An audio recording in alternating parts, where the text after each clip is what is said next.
Good afternoon, everyone. This is Whitty Collins, and it is another day of talking about the Congo. And it's just starting to rain. I'm finishing up my walk. However, I'm done back and I'm ready to talk about this issue of washing your hands. As I said, I was not a faithful hand washer when I've been in Congo, even when they announced that the Ebola was going around.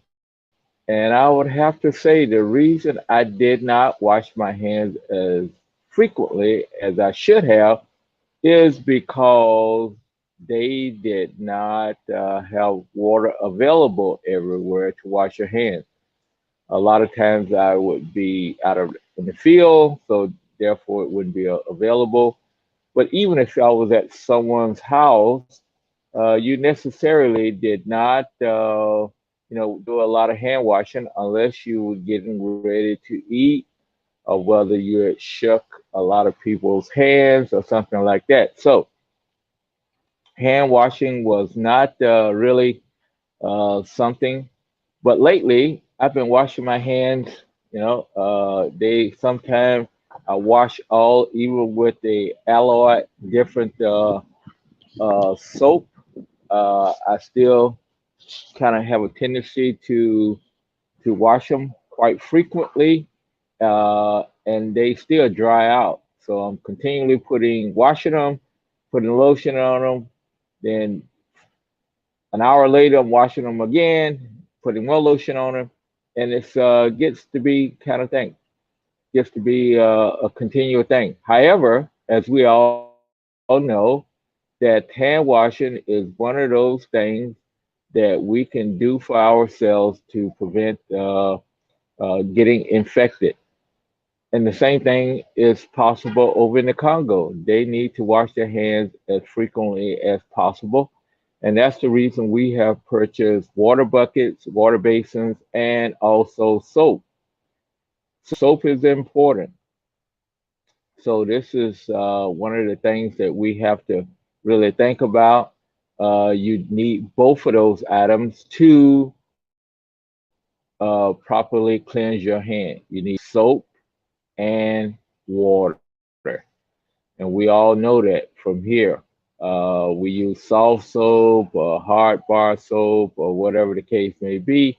However, in the Congo, for the most part, they use bar soap, and they have some soap that they make that people make that used to be like my grandmother used to make a kind of lye soap, and they wash their clothes with it and everything else, and it clothes comes out really clean because it has a little lye, potash in it that helps clean the clothes a lot more. They also uh, occasionally buy store bought soap, but for the most part, the women may buy the store bought because it has some perfume in it. But they also have a what we call a red soap that we finally refer to over there. It's a medicated soap and it has some type of antiseptic in it, or at least it smells like it anyway. I'm not sure how much it is. It may be just perfume that make it smell like it's antiseptic, and it maybe doesn't have any antiseptic in it at all. But uh, that is how they get soap. So we're going to continue to do projects where we provide school children and also health facilities soap and water buckets so that they can have soap and water. And we're also building cisterns to collect rainwater. Rain is a rainy season. They can fill up those big cisterns that hold uh, over 3,000 gallons of water, and they can have that for quite a period of time. And so they can have water on premises, and they don't have to worry about going someplace to get water to have in the facility to wash up their hands and keep infections down. So, as I was saying, that was some of the reasons why I didn't wash my hands as much because number one, there wasn't soap around, there wasn't water around. So the combination of everything. Where we here in the United States, we have whether we in a house, whether we even out in public, there's restrooms and everything that has soap in them and have water in them and have some way to dry your hands. You just don't have those type of facilities over in the Congo, and so it's a problem. So we have to make it.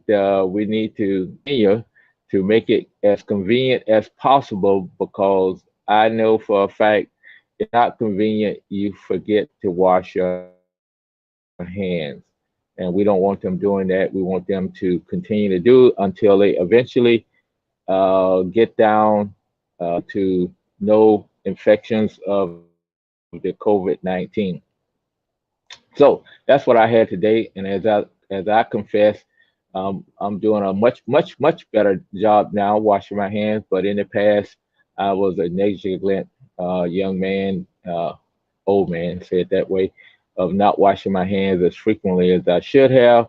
But thanks to God that I wasn't didn't catch anything, uh, uh, didn't transmit anything to anybody. So I hope not. So it was something else. So please continue to wash your hands frequently and often. We have no excuse for not washing our hands. Uh, and we also need to help our brothers and sisters in the Congo so they have no excuse for not washing their hands. And we also need to socially distance ourselves and wear our mask as much as possible. See, I still got my mask on, my bandana, as I was walking. It actually covered my nose. So as I walk in, and if I meet a group of people, usually I'm walking so fast and I'm on the other side of the road, I don't have to do it, but I'm prepared. So, and also, just continue to do those things and be blessed. And we will talk with you tomorrow, which was Christmas Eve, and not sure what I want to talk about. So if you got any ideas on what you want to hear about, I'm going to show, I think on Christmas, I will show you some of the Christmas pageant that I've attended while I was accidentally in the Congo over Christmas. On Christmas Day, I went to church and what we did in the church service. But we will do some of that probably on Christmas Day. But tomorrow, if you got any ideas of what you want to do, please let me know, and we will take care of it. But in the meantime, be blessed, socially distance yourself, wash your hands, and wear your mask. That is the watchword these days because that the uh, the our vaccines are not here yet unless you in a facility your first line keeper. So take care, and we will talk to you later. And be good and be blessed.